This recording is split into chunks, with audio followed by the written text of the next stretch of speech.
Louvado seja nosso Senhor Jesus Cristo. Nós vamos dar continuidade à nossa reflexão sobre o mistério da Eucaristia, nosso 57º encontro. Vamos trabalhar a reflexão do Catecismo do Concílio de Trento, nosso 57º encontro. Vamos trabalhar o modo como permanecem as espécies de pão e vinho na Eucaristia, que é o número 45, os motivos da permanência das duas espécies eucarísticas, é o parágrafo 45, depois os efeitos da Eucaristia. Nós vamos ver do 47, praticamente até o 51. A Eucaristia produz na alma os mesmos efeitos que o vinho e o pão no corpo. Vejamos como os padres, como o Concílio de Trento no seu catecismo faz essa referência. As espécies eucarísticas. Primeiro, modo como permanecem as espécies do pão e vinho na Eucaristia. Estamos aqui no parágrafo 45. Resta considerar um terceiro ponto, que parece ser a mais sublime e maravilhosa particularidade deste sacramento.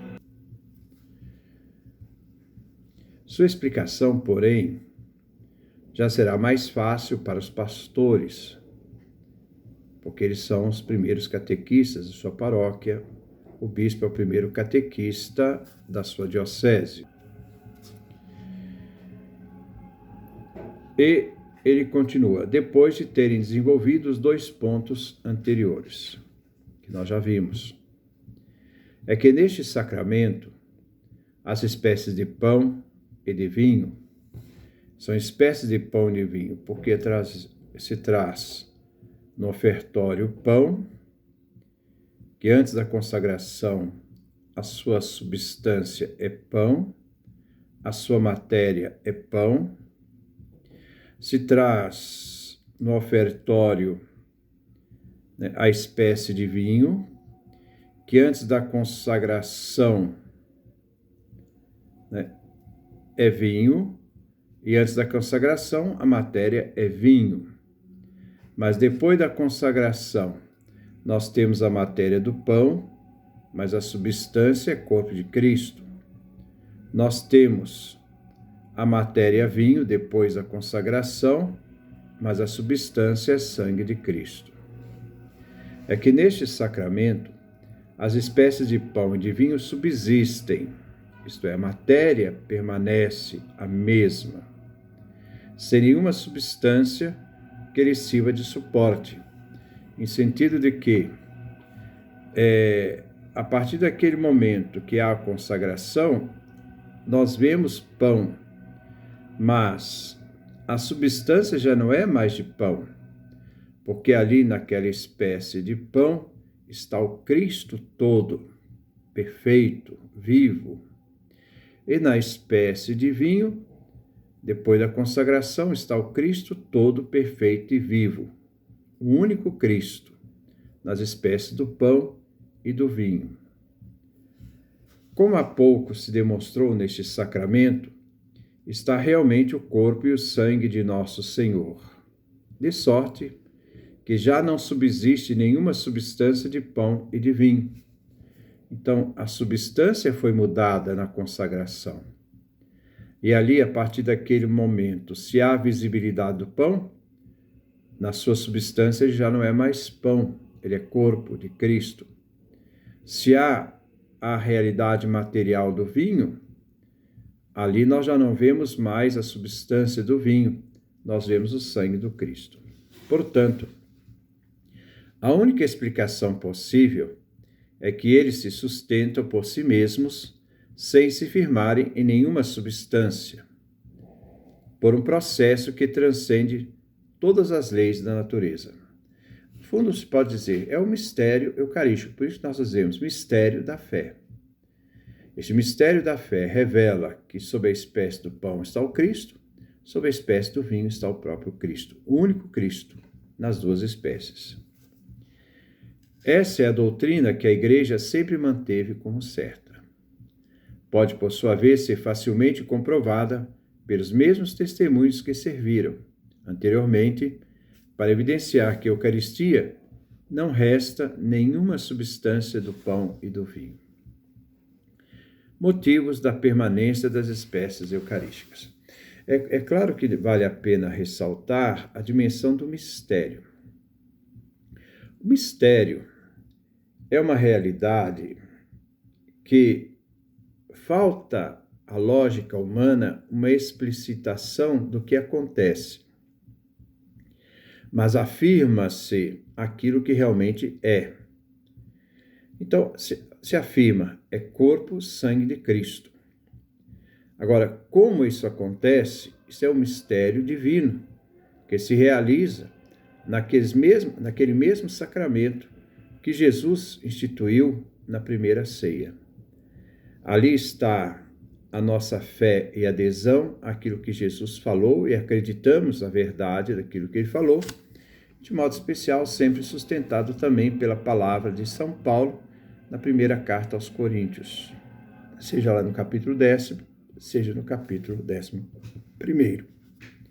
Segundo, os motivos da permanência das espécies eucarísticas. No entanto, aqui nós estamos no parágrafo 46. No entanto, pondo de parte essas questões mais difíceis, o que mais importa à piedade dos fiéis é reverenciar e adorar a majestade deste admirável sacramento. Então as pessoas falam assim, não, a Eucaristia é só uma refeição. Não é só uma refeição. Porque quando você toma uma refeição, você está tomando uma refeição daquilo que as coisas significam. Por exemplo, você está comendo pão numa refeição. Você vai ver o pão na sua matéria, o pão na sua substância. Mas na Eucaristia não é a mesma coisa. Não é um simples alimento. Na Eucaristia, ali se transforma aquele grande milagre de amor que Jesus nos deixou como memorial da sua paixão. Ali se vê pão, mas é corpo de Cristo. Então já não é qualquer alimento, Nem tampouco se deve desprezar qualquer partícula que caia no momento da Eucaristia. O pessoal fala assim, pão é pão. Sim, pão é pão na sua matéria e substância. Mas ali nós estamos diante de uma matéria que é pão, mas a substância é corpo de Cristo. Então, qualquer fragmento se deve ter em consideração aquilo que significa pela sua realidade mística, não pela sua realidade objetiva material. E mesmo assim, nos diz São João Crisóstomo, se você tiver alguns fragmentos de ouro, você não jogaria fora o fragmento de ouro, por aquilo que ele significa, como também nós não jogamos fora nenhuma das partículas por aquilo que ela significa. É pelo significado dela e pela realidade da presença, nós não devemos jogar fora nem desprezar nenhum fragmento da Eucaristia. Além disso, a infinita providência de Deus, porquanto estabeleceu a administração dos sacrossantos mistérios debaixo das espécies de pão e de vinho. Então, ele é alimento, mas ele também é adoração, presença real.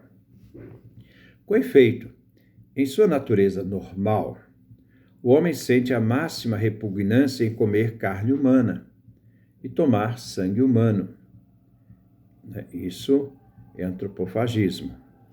Foi, portanto, uma graça de infinita sabedoria que Deus nos fizesse administrar o Santíssimo Corpo e Sangue nas espécies do pão e do vinho, que são os mais acessíveis, os mais deleitáveis de nossos alimentos cotidianos. Faz parte da cultura do povo judeu, o trigo plantado a videira, dois elementos da natureza que se serve ali para a nossa Eucaristia. Aqui entra também em consideração duas outras vantagens. A primeira é ficarmos acobertos de aleivosas acusações a que dificilmente poderíamos escapar, se os incrédulos nos vissem comer a carne de nosso Senhor em sua forma natural. A segunda é que essa maneira de tomar o corpo e o sangue de nosso Senhor promove, em grau eminente, a fé de nossos próprios corações. Aumenta a nossa fé, dá condição para que possamos viver a fé, porque não podemos averiguar com os sentidos a realidade da sua presença. Então, a parte os órgãos sensoriais, né, os sentidos, né, nós não percebemos o Cristo. Né? Por exemplo, quando você olha a Eucaristia, você vê pão. Os sentidos me diz pão. A fé me diz corpo de Cristo. Quando você coloca na boca o paladar, você sente pão. Você sente ali o sabor do pão. Mas a fé diz corpo de Cristo. Né? Então, muitas vezes, pelos sentidos, nós percebemos a realidade material.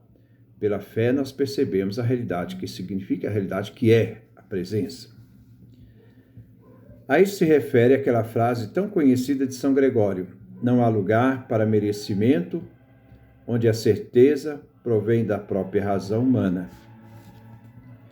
Essas verdades que estamos a explicar, os pastores não as devem propor senão com grande cautela, atendendo ao nível intelectual dos ouvintes e a necessidade de circunstância.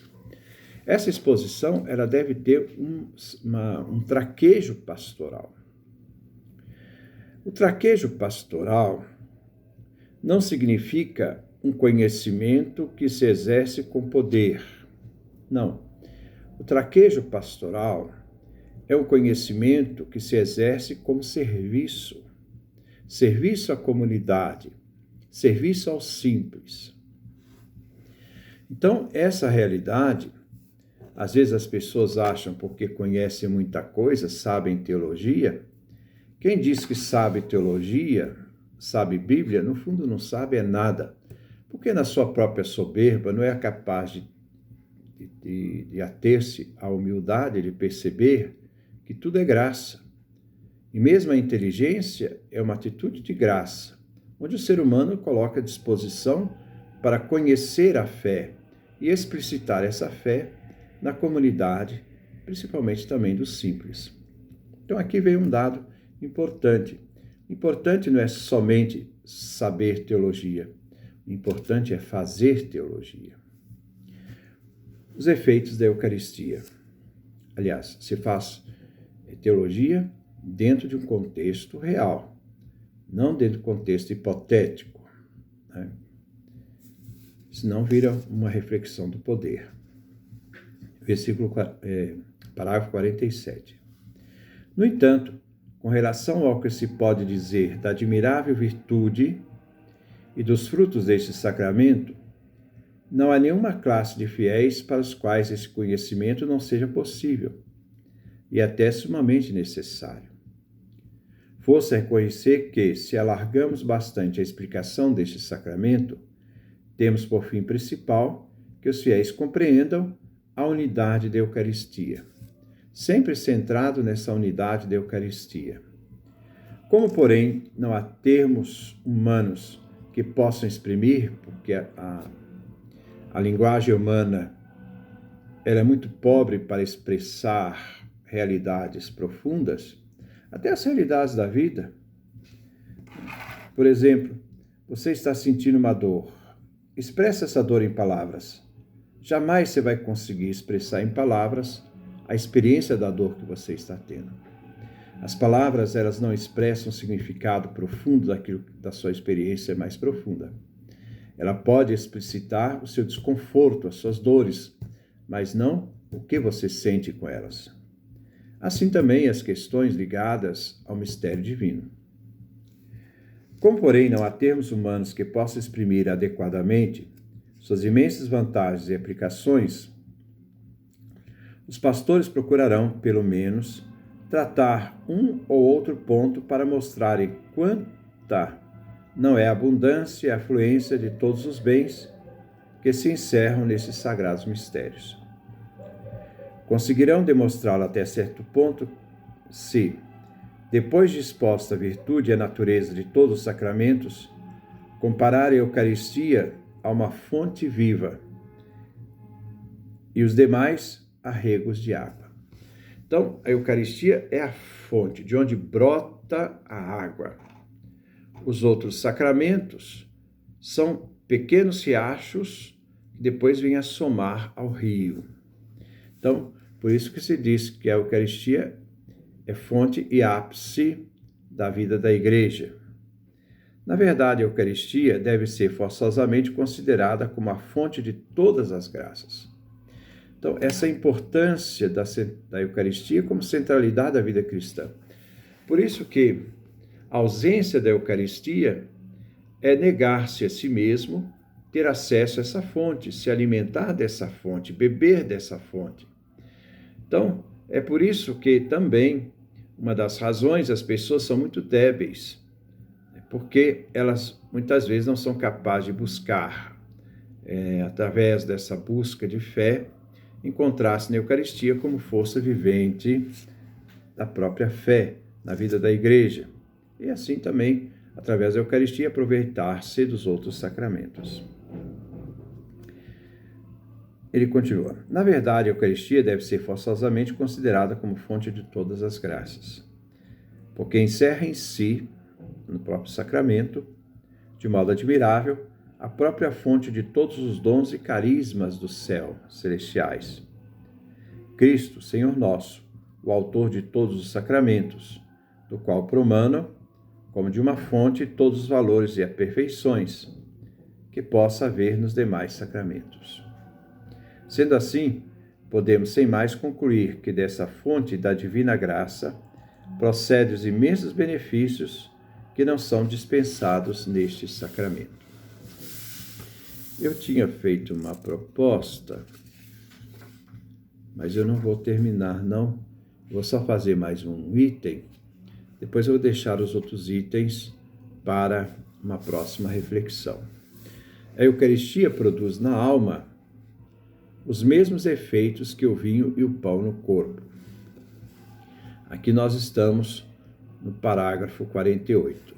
Muito prático será também considerar como ponto de partida a própria natureza do pão e do vinho, enquanto são sinais simbólicos deste sacramento. Os mesmos, então, o pão é sinal simbólico da presença real de Cristo. O símbolo está no pão, não na Eucaristia, porque na Eucaristia está realmente presente Jesus, não de forma simbólica, mas real. Então, muita atenção nisso. Os mesmos efeitos que o pão e o vinho produzem no corpo, a Eucaristia também os produz todos. É um alimento, de modo mais elevado e mais perfeito para a salvação e bem-aventurança da alma. Porque ali não é só um alimento da vida física, ali está o alimento da vida espiritual, tendo em vista a salvação.